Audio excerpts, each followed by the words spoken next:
Robert Louis Stevenson. Los ladrones de cadáveres. Todas las noches del año nos sentábamos los cuatro en el pequeño reservado de la posada George en Debenham. El empresario de pompas fúnebres, el dueño, Fettes y yo. A veces había más gente, pero tanto si hacía viento como si no, tanto si llovía como si nevaba o caía una helada, los cuatro, llegado el momento, nos instalábamos en nuestros respectivos sillones. Fettes era un viejo escocés muy dado a la bebida, culto, sin duda, y también acomodado porque vivía sin hacer nada. Había llegado a Debenham años atrás, todavía joven, y por la simple permanencia se había convertido en hijo adoptivo del pueblo. Su capa azul de camelote era una antigüedad, igual que la torre de la iglesia. Su sitio fijo en el reservado de la posada, su conspicua ausencia de la iglesia y sus vicios vergonzosos eran cosas de todos sabidas en Debenham. Mantenía algunas opiniones vagamente radicales y cierto pasajero escepticismo religioso que sacaba a relucir periódicamente, dando énfasis a sus palabras con imprecisos manotazos sobre la mesa. Bebía ron, 5 vasos todas las veladas, y durante la mayor parte de su diaria visita a la posada permanecía en un estado de melancólico estupor alcohólico, siempre con el vaso de ron en la mano derecha. Le llamábamos el doctor, porque se le atribuían ciertos conocimientos de medicina y en casos de emergencia había sido capaz de entablillar una fractura o reducir una luxación, pero, al margen de estos pocos detalles, carecíamos de estos pocos detalles. Información sobre su personalidad y antecedentes. Una oscura noche de invierno habían dado las 9. Algo antes de que el dueño se reuniera con nosotros, fuimos informados de que un gran terrateniente de los alrededores se había puesto enfermo en la posada, atacado de apoplejía cuando iba de camino hacia Londres y el Parlamento. Y por telégrafo se había solicitado la presencia, a la cabecera del gran hombre, de su médico de la capital, personaje todavía más famoso. Era la primera vez que pasaba una cosa así en Debenham. Hacía muy poco tiempo que se había inaugurado el ferrocarril, y todos estábamos convenientemente impresionados. «Ya ha llegado», dijo el dueño, después de llenar y de encender la pipa. «¿Quién?», dije yo. «¿No querrá usted decir el médico?». «Precisamente», contestó nuestro posadero. «¿Cómo se llama?». «Dr. Macfarlane», dijo el dueño. Fettes estaba acabando su tercer vaso, sumido ya en el estupor de la borrachera, unas veces asintiendo con la cabeza, otras con la mirada perdida en el vacío, pero con el sonido de las últimas palabras pareció despertarse y repitió 2 veces el apellido Macfarlane, la primera con entonación tranquila, pero con repentina emoción la segunda. «Sí», dijo el dueño, «así se llama, Dr. Wolf Macfarlane».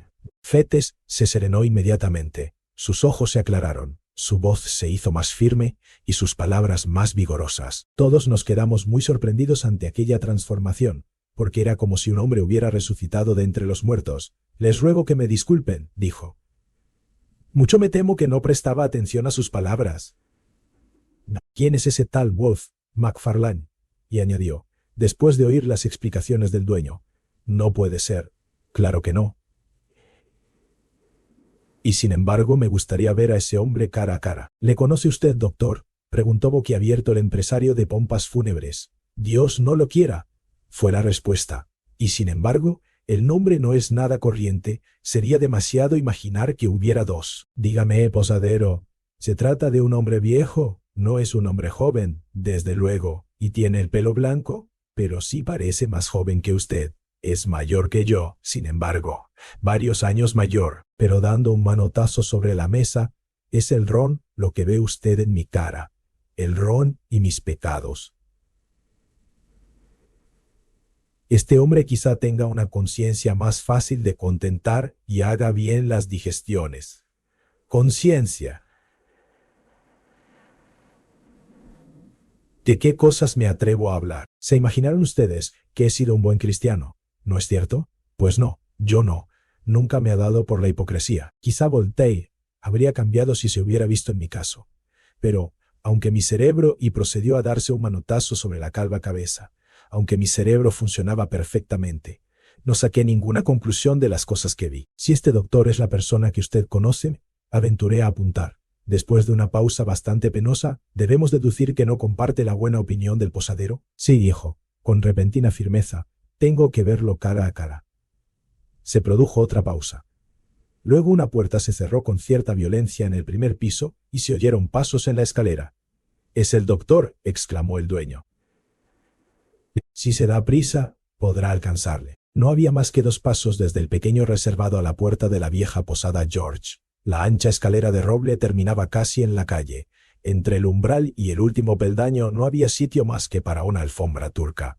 Pero este espacio tan reducido quedaba brillantemente iluminado todas las noches, no solo gracias a la luz de la escalera y al gran farol debajo del nombre de la posada, sino también debido al cálido resplandor que salía por la ventana de la famosa cantina. La posada llamaba así convenientemente la atención de los que cruzaban por la calle en las frías noches de invierno. Fettes se llegó sin vacilaciones hasta el diminuto vestíbulo, y los demás, quedándonos un tanto retrasados, nos dispusimos a presenciar el encuentro entre aquellos 2 hombres, encuentro que uno de ellos había definido como cara a cara. El doctor McFarlane era un hombre despierto y vigoroso.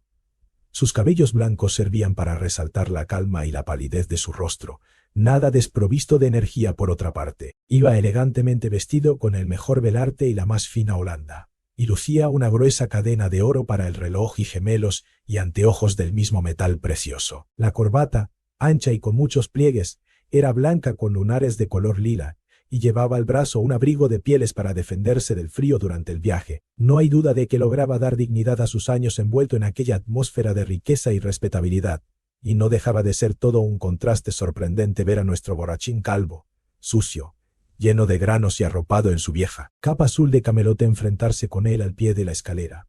«McFarlane», dijo con voz resonante, más propia de un heraldo que de un amigo. El gran doctor se detuvo bruscamente en el 4.º escalón, como si la familiaridad de aquel saludo sorprendiera, y en cierto modo, ofendiera su dignidad. Lanzó una mirada rapidísima al hombre que tenía delante, volvió hacia atrás unos ojos atemorizados y luego susurró con voz llena de sorpresa. «Fettes, tú, yo, sí», dijo el otro. «¿Creías que también yo estaba muerto?» «No resulta tan fácil dar por terminada nuestra relación». «Calla, por favor», exclamó el ilustre médico. «Calla. Este encuentro es tan inesperado. Ya veo que te has ofendido. Confieso que al principio casi no te había conocido, pero me alegro mucho de tener esta oportunidad. Hoy solo vamos a poder decirnos hola y hasta la vista. Me espera el calesín y tengo que coger el tren. Pero veamos si... Debes darme tu dirección y te aseguro que tendrás muy pronto noticias mías. Hemos de hacer algo por ti, Fettes. Mucho me temo que estás algo apurado, pero ya nos ocuparemos de eso en recuerdo de los viejos tiempos, como solíamos cantar durante nuestras cenas. «¡Dinero!», exclamó Fettes. «¡Dinero tuyo!». «El dinero que me diste estará todavía donde lo arrojé aquella noche de lluvia». Hablando, el doctor McFarlane había conseguido recobrar un cierto grado de superioridad y confianza en sí mismo, pero la desacostumbrada energía de aquella negativa lo sumió de nuevo en su primitiva confusión. Una horrible expresión atravesó por un momento sus facciones casi venerables. «Mi querido amigo», dijo, «haz como gustes. Nada más lejos de mi intención que ofenderte. No quisiera entrometerme, pero sí que te dejaré mi dirección. No me la des. No deseo saber cuál es de techo que te cobíjale», interrumpió el otro. «Oí tu nombre. Temí que fueras tú. Quería saber si, después de todo, existe un Dios. Ahora ya sé que no». «Sal de aquí». Pero Fettes seguía en el centro de la alfombra, entre la escalera y la puerta, y para escapar, el gran médico londinense iba a verse obligado a dar un rodeo. Estaban claras sus vacilaciones, ante lo que a todas luces consideraba una humillación. A pesar de su palidez, había un brillo amenazador en sus anteojos. Pero, mientras seguía sin decidirse, se dio cuenta de que el cochero de su calesín contemplaba con interés desde la calle aquella escena tan poco común, y advirtió también cómo le mirábamos nosotros, los del pequeño grupo del reservado, apelotonados en el rincón más próximo a la cantina. La presencia de tantos testigos le decidió a emprender la huida. Pasó pegado a la pared y luego se dirigió hacia la puerta con la velocidad de una serpiente. Pero sus dificultades no habían terminado aún, porque antes de salir Fettes le agarró del brazo y de sus labios, aunque en un susurro, salieron con toda claridad estas palabras: «¿Has vuelto a verlo?». El famoso doctor londinense dejó escapar un grito ahogado, dio un empujón al que así le interrogaba y con las manos sobre la cabeza huyó como un ladrón, cogido infraganti. Antes de que a ninguno de nosotros se nos ocurriera hacer el menor movimiento, el calesín traqueteaba ya camino de la estación. La escena había terminado como podría serlo un sueño. Pero aquel sueño había dejado pruebas y rastros de su paso. Al día siguiente la criada encontró los anteojos de oro en el umbral, rotos, y aquella noche todos permanecimos en pie, sin aliento, junto a la ventana de la cantina, con Fettes a nuestro lado sereno, pálido y con aire decidido. «Que Dios nos tenga de su mano, Mr. Fettes», dijo el posadero, al ser el primero en recobrar el normal uso de sus sentidos. «¿A qué obedece todo esto? Son cosas bien extrañas las que usted ha dicho». Fettes se volvió hacia nosotros. Nos fue mirando a la cara sucesivamente. «Procuren tener la lengua quieta», dijo. «Es arriesgado enfrentarse con el tal McFarlane. Los que lo han hecho se han arrepentido demasiado tarde». Después, sin terminarse el tercer vaso, ni mucho menos quedarse para consumir los otros dos, nos dijo adiós y se perdió en la oscuridad de la noche, después de pasar bajo la lámpara de la posada. Nosotros tres regresamos a los sillones del reservado, con un buen fuego y 4 velas recién empezadas, y a medida que recapitulábamos lo sucedido, el primer escalofrío de nuestra sorpresa se convirtió muy pronto en hormiguillo de curiosidad. Nos quedamos allí hasta muy tarde. No recuerdo ninguna otra noche en la que se prolongara tanto la tertulia. Antes de separarnos, cada uno tenía una teoría que se había comprometido a probar, y no había para nosotros asunto más urgente en este mundo que rastrear el pasado de nuestro misterioso contertulio y descubrir el secreto que compartía con el famoso doctor londinense. No es un gran motivo de vanagloria, pero creo que me di mejor maña que mis compañeros para desvelar la historia, y quizá no haya en estos momentos otro ser vivo que pueda narrarles a ustedes aquellos monstruosos y abominables sucesos. De joven, Fettes había estudiado medicina en Edimburgo. Tenía un cierto tipo de talento que le permitía retener gran parte de lo que oía y asimilarlo enseguida, haciéndolo suyo. Trabajaba poco en casa, pero era cortés, atento e inteligente en presencia de sus maestros. Pronto se fijaron en él por su capacidad de atención y su buena memoria. Y aunque a mí me pareció bien extraño cuando lo oí por primera vez, Fettes era en aquellos días bien parecido, y cuidaba mucho de su aspecto exterior. Existía por entonces fuera de la universidad un cierto profesor de anatomía, al que designaré aquí mediante la letra K. Su nombre llegó más adelante a ser tristemente célebre. El hombre que lo llevaba se escabulló disfrazado por las calles de Edimburgo, mientras el gentío, que aplaudía la ejecución de Burke, hedía a gritos la sangre de su patrón. Pero Mr. K estaba entonces en la cima de su popularidad.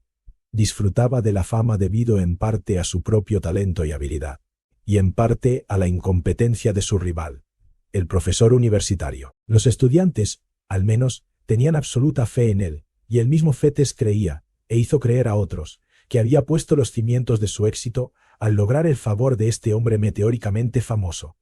Mr. K era un bon vivant, además de un excelente profesor, y apreciaba tanto una hábil ilusión como una preparación cuidadosa. En ambos campos Fettes disfrutaba de su merecida consideración, y durante el segundo año de sus estudios recibió el encargo semioficial de segundo profesor de prácticas o subasistente en su clase. Debido a este empleo, el cuidado del anfiteatro y del aula recaía de manera particular sobre los hombros de Fettes.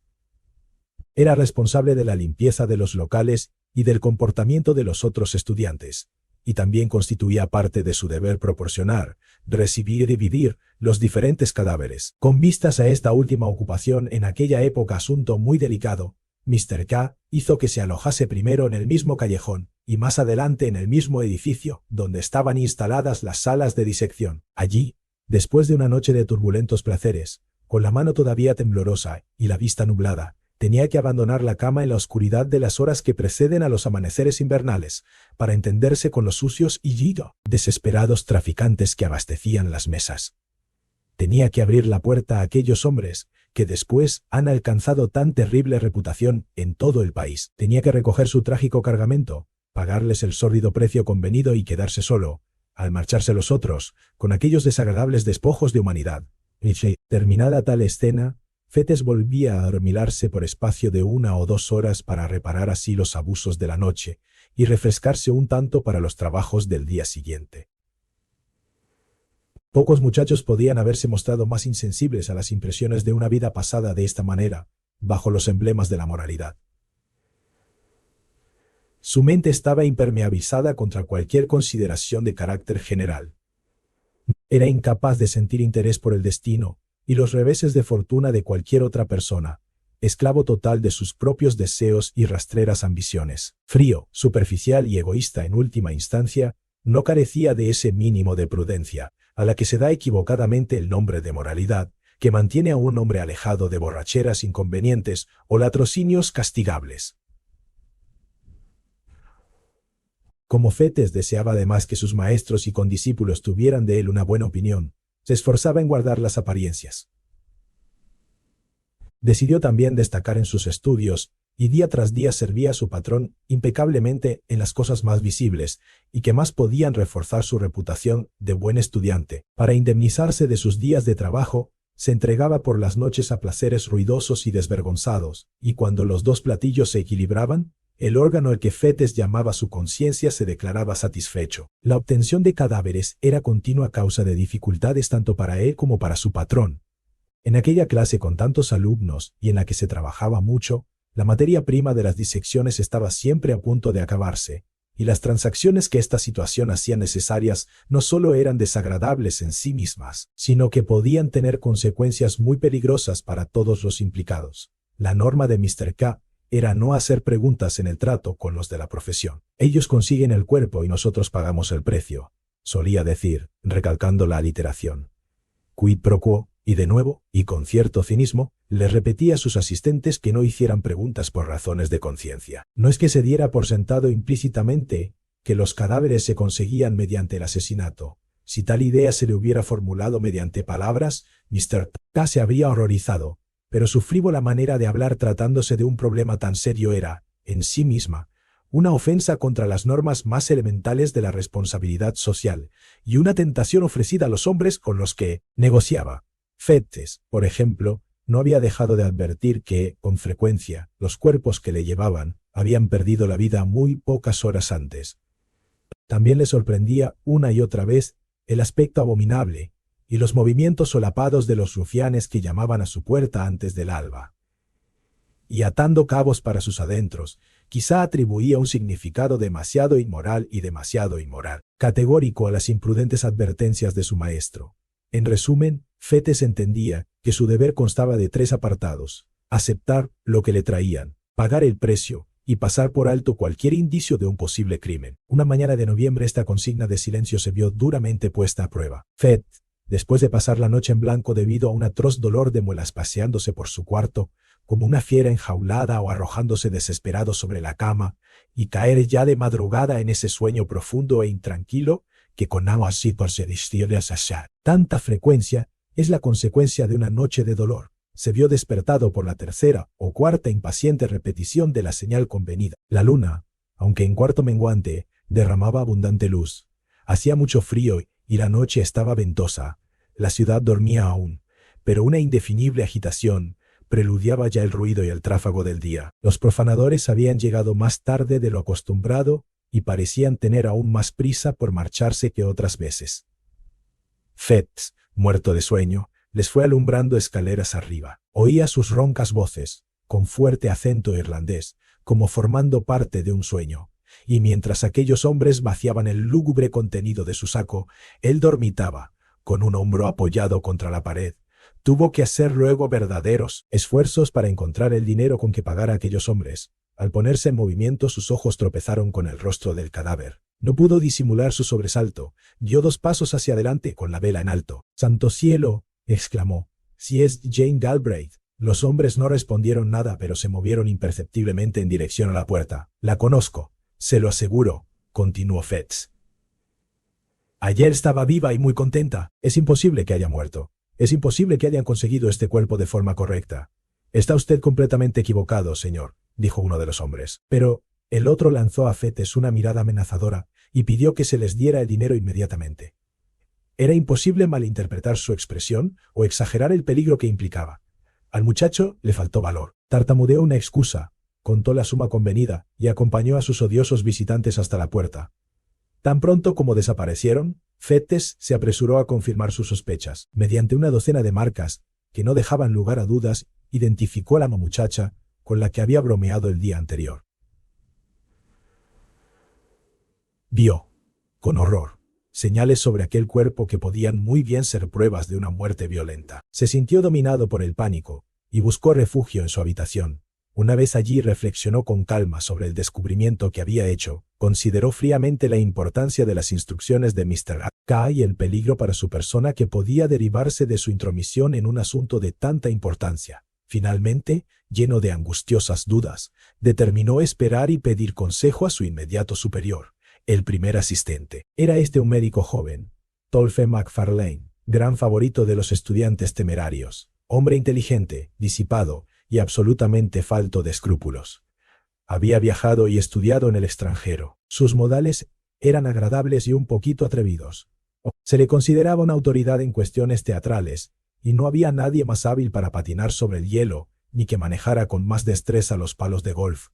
Vestía con elegante audacia y, como toque final de distinción, era propietario de un calesín y de un robusto trotón. Su relación con Fettes había llegado a ser muy íntima. De hecho, sus cargos respectivos hacían necesaria una cierta comunidad de vida.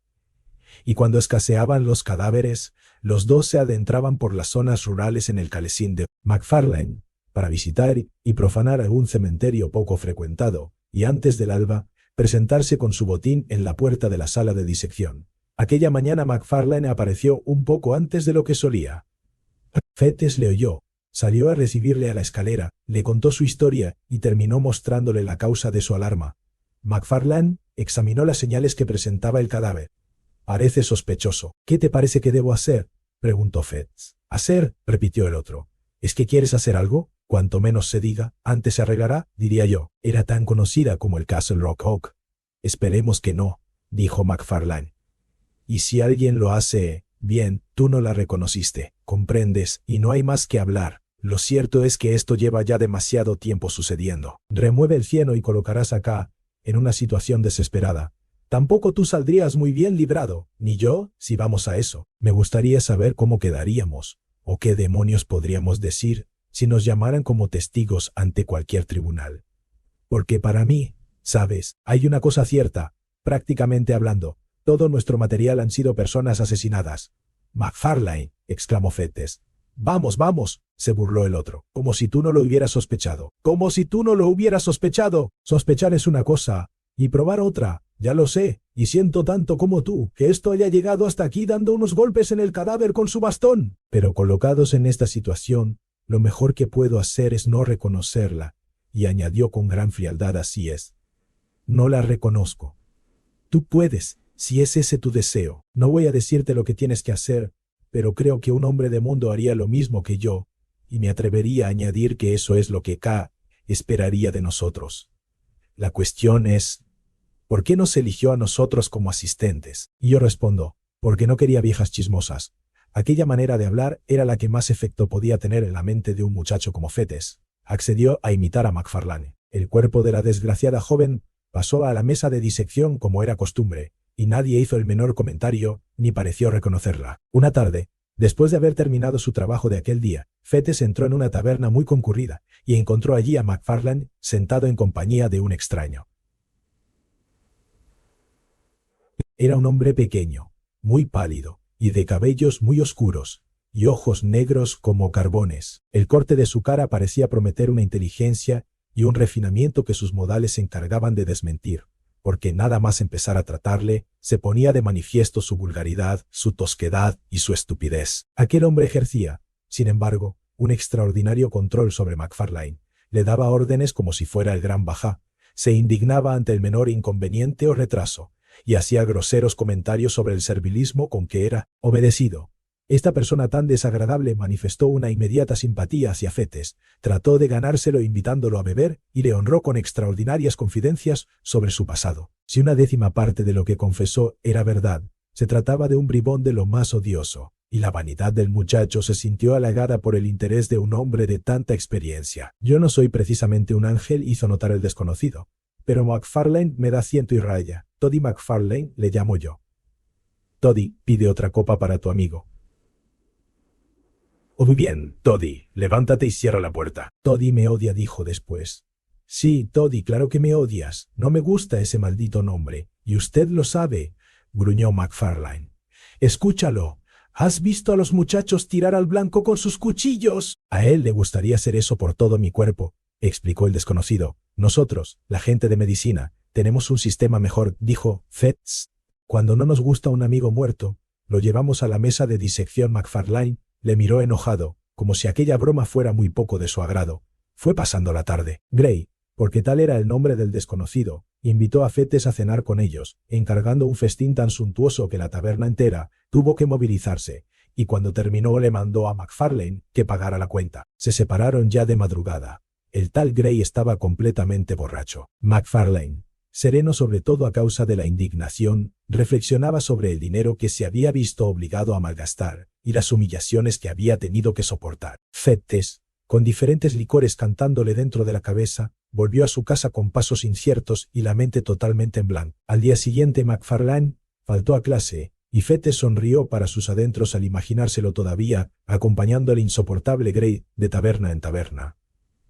Tan pronto como quedó libre de sus obligaciones, se puso a buscar por todas partes a sus compañeros de la noche anterior, pero no consiguió encontrarlos en ningún sitio, de manera que volvió pronto a su habitación, se acostó enseguida, y durmió el sueño de los justos. A las 4 de la mañana le despertó la señal acostumbrada. Al bajar a abrir la puerta, grande fue su asombro cuando descubrió a McFarlane con su calesín, y dentro del vehículo uno de aquellos horrendos bultos alargados que también conocía. «¿Cómo?», exclamó. «¿Has salido tú solo? ¿Cómo te las has apañado?». Pero McFarlane le hizo callar bruscamente, pidiéndole que se ocupara del asunto que tenían entre manos. Después de subir el cuerpo y de depositarlo sobre la mesa, McFarlane hizo primero un gesto como de marcharse. Después se detuvo y pareció dudar. «Será mejor que le veas la cara», dijo después lentamente, como si le costara cierto trabajo hablar. «Será mejor», repitió, al ver que Fettes se le quedaba mirando, lleno de asombro. «¿Pero dónde? ¿Cómo y cuándo ha llegado a tus manos?», exclamó el otro. «Mírale la cara», fue la única respuesta. Fettes titubeó. Le asaltaron extrañas dudas. Contempló al joven médico y después el cuerpo. Luego volvió otra vez la vista hacia McFarlane. Finalmente, dando un respingo, hizo lo que se le pedía. Casi estaba esperando el espectáculo que se tropezaron sus ojos, pero de todas formas el impacto fue violento. Ver, inmovilizado por la rigidez de la muerte y desnudo sobre el vasto tejido de arpillera, al hombre del que se había separado dejándolo bien vestido y con el estómago satisfecho en el umbral de una taberna, despertó hasta en el umbral de una taberna. Atolondrado Fettes, algunos de los terrores de la conciencia. El que dos personas que había conocido hubieran terminado sobre las heladas mesas de disección era un crash TV que iba repitiéndose por su alma en ecos sucesivos. Con todo, aquellas eran solo preocupaciones secundarias. Lo que más le importaba era Wolf. Falto de preparación para enfrentarse con un desafío de tanta importancia, Fettes no sabía cómo mirar a la cara a su compañero. No se atrevía a cruzar la vista con él, y le faltaban tanto las palabras como la voz con que pronunciarlas. Fue McFarlane mismo quien dio el primer paso. Se acercó tranquilamente por detrás y puso una mano, con suavidad pero con firmeza, sobre el hombro del otro. Richardson dijo: «Puede quedarse con la cabeza». Richardson era un estudiante que desde tiempo atrás se venía mostrando muy deseoso de disponer de esa porción del cuerpo humano para sus prácticas de disección.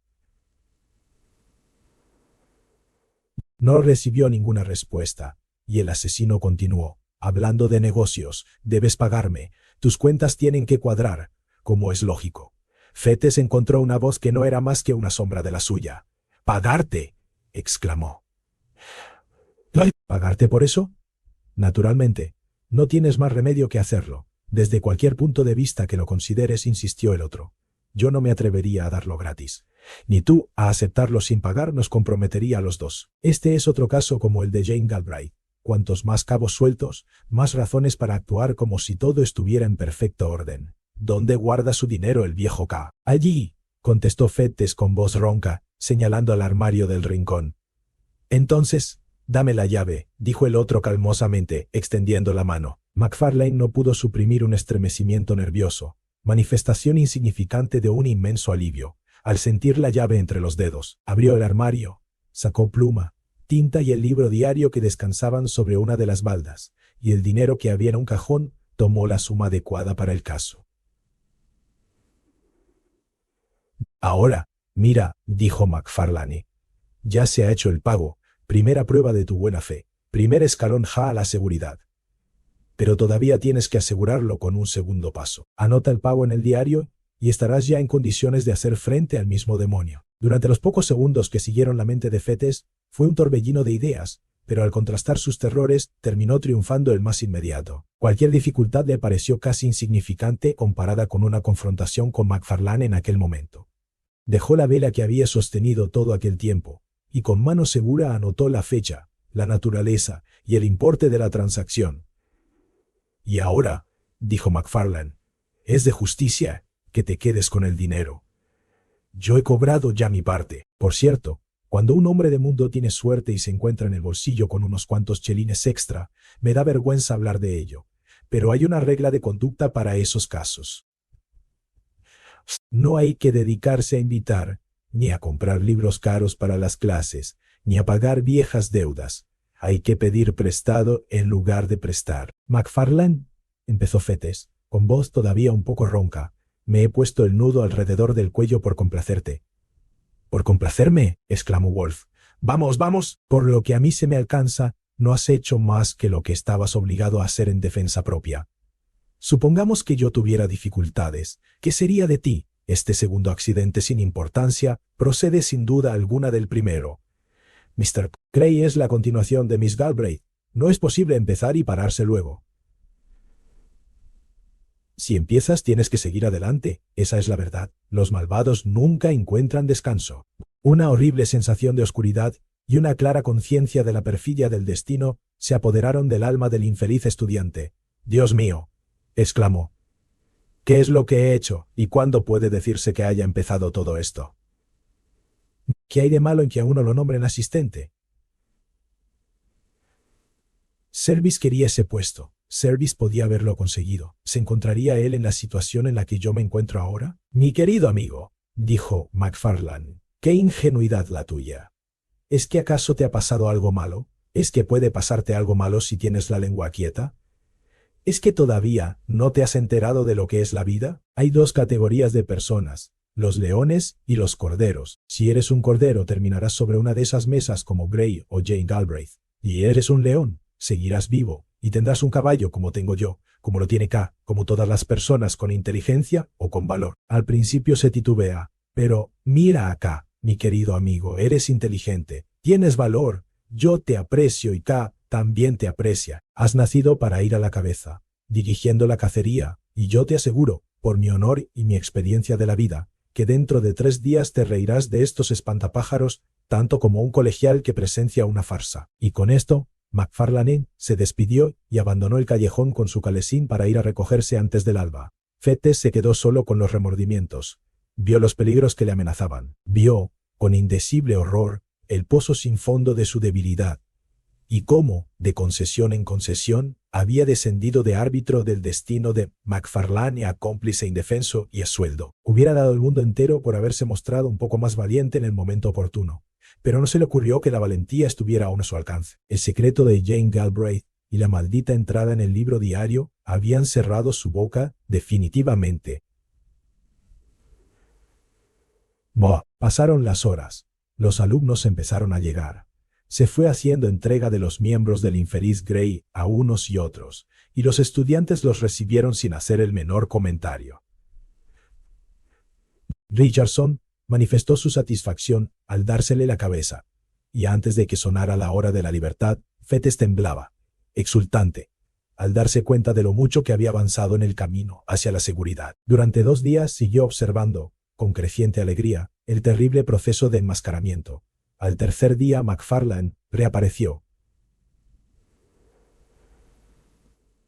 Había estado enfermo, hijo, pero compensó el tiempo perdido con la energía que desplegó dirigiendo a los estudiantes. Consagró su ayuda y sus consejos a Richardson de manera especial, y el alumno, animado por los elogios del asistente, trabajó muy deprisa, lleno de esperanzas, viéndose dueño ya de la medalla a la aplicación. Antes de que terminara la semana, se había cumplido la profecía de McFarlane. Empezó a adornarse con las plumas de su valor, y logró reconstruir la historia de tal manera que podía rememorar aquellos sucesos con malsano orgullo.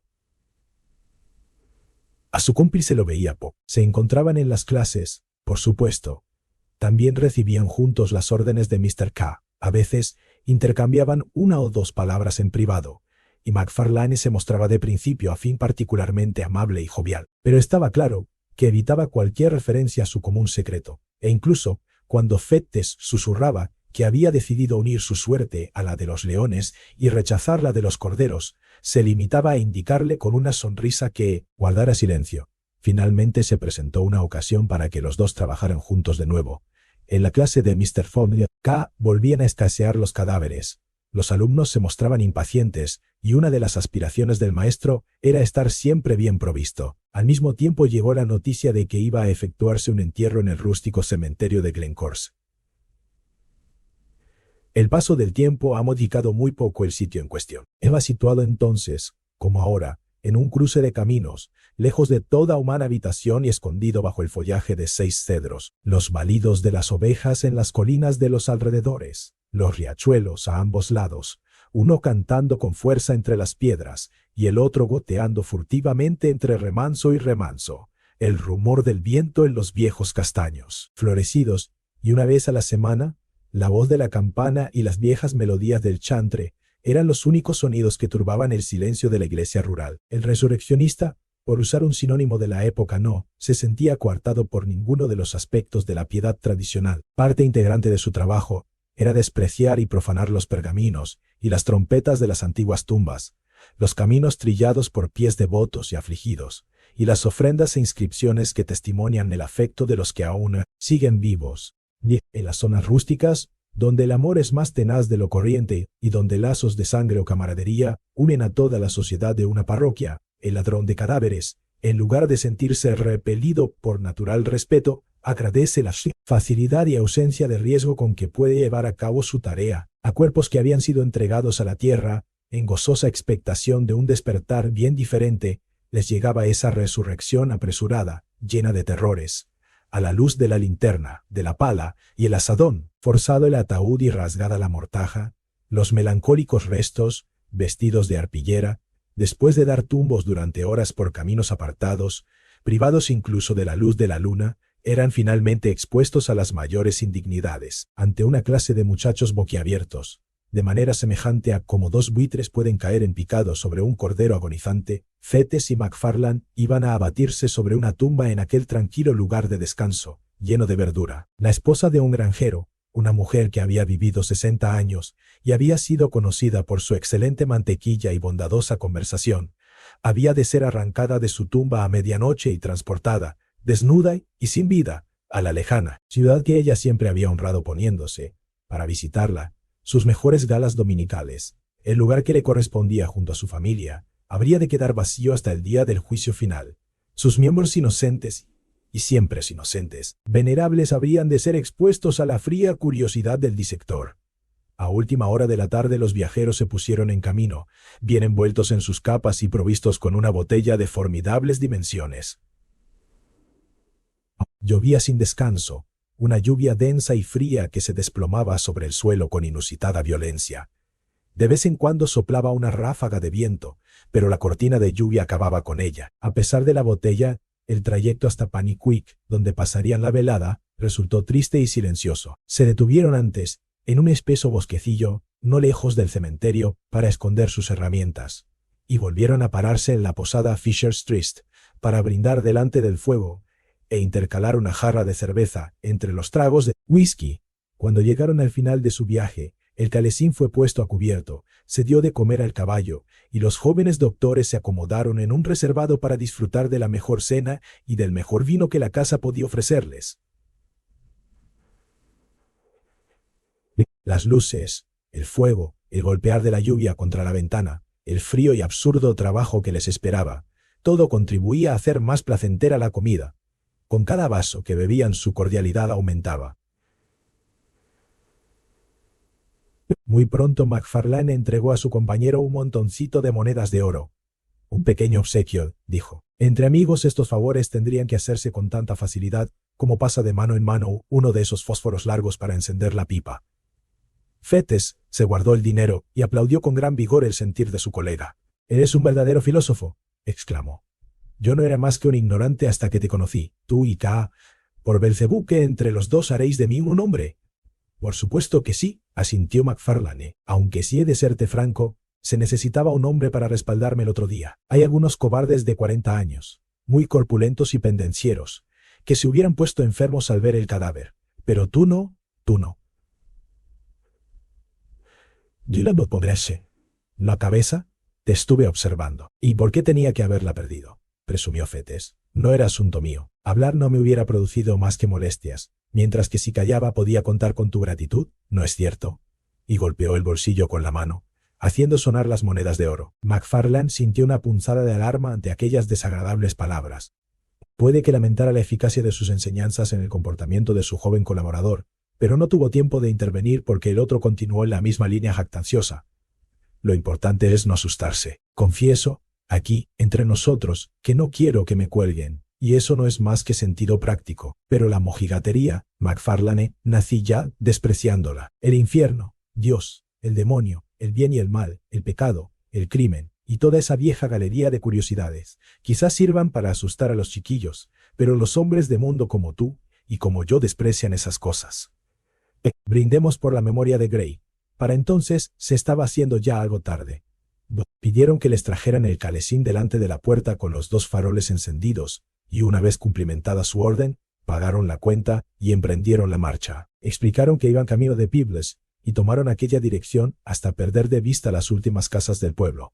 Luego, apagando los faroles, dieron la vuelta y siguieron un atajo que les devolvía a Glencorse. No había otro ruido que el de su carruaje y el incesante y estridente caer de la lluvia. Estaba oscuro como boca de lobo aquí y allí, un portillo blanco o una piedra del mismo color en algún muro les guiaba por unos momentos, pero casi siempre tenían que avanzar al paso y casi a tientas mientras atravesaban aquella ruidosa oscuridad en dirección hacia su solemne y aislado punto de destino.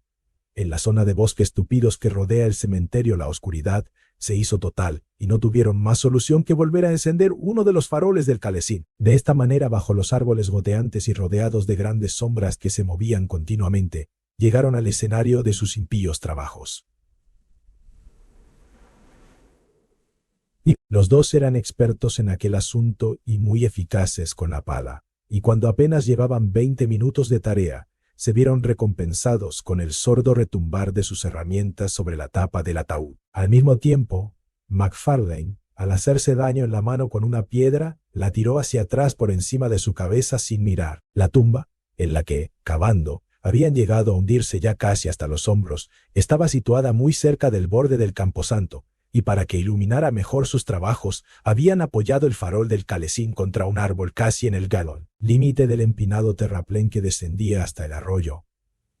La casualidad dirigió certeramente aquella piedra. Se oyó en el acto un estrépito de vidrios rotos, la oscuridad les envolvió, ruidos alternativamente secos y vibrantes sirvieron para anunciarles la trayectoria del farol terraplén abajo, y las veces que chocaba con árboles encontrados en aquella ladeaz. Durante absurdas y sados quería acercar que se me decía, orquea, su camino, una piedra o 2, desplazadas por el farol en su caída, le siguieron dando tumbos hasta el fondo del vallecillo, y luego, el silencio, como la oscuridad, se apoderó de todo, y por mucho que aguzaron el oído no se oía más que la lluvia. Tan pronto llevaba el compás del viento como caía sin altibajos sobre millas y millas de campo abierto. Como casi estaban terminando ya su aborrecible tarea, juzgaron más prudente acabarla a oscuras. Desenterraron el ataúd y rompieron la tapa. Introdujeron el cuerpo en el saco, que estaba completamente mojado, y entre los 2 lo transportaron hasta el calesín. Uno se montó para sujetar el cadáver y el otro, llevando el caballo por el cadáver. Bocado fue a tientas junto al muro y entre los árboles hasta llegar a un camino más ancho cerca de la posada Fisher's Trace. Celebraron el débil y difuso resplandor que allí había como si de la luz del sol se tratara. Con su ayuda consiguieron poner el caballo a buen paso y empezaron a traquetear alegremente camino de la ciudad. Los 2 se habían mojado hasta los huesos durante sus operaciones, y ahora, al saltar el calesín entre los profundos surcos de la senda, el objeto que sujetaban entre los 2 caía con todo su peso primero sobre uno y luego sobre el otro. A cada repetición del horrible contacto, ambos rechazaban instintivamente el cadáver con más violencia, y aunque los tumbos del vehículo bastaban para explicar aquellos contactos, su repetición terminó por afectar a los 2 compañeros. McFarlane, Hizo un chiste de mal gusto sobre la mujer del granjero que brotó ya sin fuerza de sus labios, y que Fettes dejó pasar en silencio. Pero su extraña carga seguía chocando a un lado y a otro. Tan pronto la cabeza se recostaba confianzudamente sobre un hombro como un trozo de empapada arpillera aleteaba gélidamente delante de sus rostros. Fettes empezó a sentir frío en el alma. Al contemplar el bulto tenía la impresión de que hubiera aumentado de tamaño. Por todas partes, cerca del camino y también a lo lejos, los perros de las granjas acompañaban su paso con trágicos aullidos, y el muchacho se fue convenciendo más y más de que algún inconcebible milagro había tenido lugar, que en aquel lugar, cuerpo muerto, se había producido algún cambio misterioso, y que los perros aullaban debido al miedo que les inspiraba su terrible carga. «Por el amor de Dios», dijo, haciendo un gran esfuerzo para conseguir hablar, «por el amor de Dios, encendamos una luz». MacFarlane, al parecer, se veía afectado por los acontecimientos de manera muy similar, y aunque no dio respuesta alguna, detuvo al caballo, entregó las riendas a su compañero, se apeó y procedió a encender el farol que les quedaba. No habían llegado para entonces más allá del cruce de caminos que conduce a Auchencliny. La lluvia seguía cayendo como si fuera a repetirse el diluvio universal, y no era nada fácil encender fuego en aquel mundo de oscuridad y de agua. Cuando por fin la vacilante llama azul fue traspasada a la mecha y empezó a ensancharse y hacerse más luminosa, creando un amplio círculo de imprecisa claridad alrededor del calesín, los dos jóvenes fueron capaces de verse el uno al otro y también el objeto que acarreaban. La lluvia había ido amoldando la arpillera al contorno del cuerpo que cubría, de manera que la cabeza se distinguía perfectamente del tronco, y los hombros se recortaban con toda claridad. Algo a la vez espectral y humano les obligaba a mantener los ojos fijos en aquel horrible compañero de viaje. Durante algún tiempo MacFarlane permaneció inmóvil, sujetando el farol. Un horror inexpresable envolvía el cuerpo de Fettes como una sábana humedecida, crispando al mismo tiempo sus lívidas facciones. Un miedo que no tenía sentido, un horror a lo que no podía ser, se iba apoderando de su cerebro. Un segundo más y hubiera hablado, pero su compañero se le adelantó. «Esto no es una mujer», dijo MacFarlane con voz que no era más que un susurro. «Era una mujer cuando la subimos al calesín», respondió Fettes. «Sostén el farol», dijo el otro. «Tengo que verle la cara».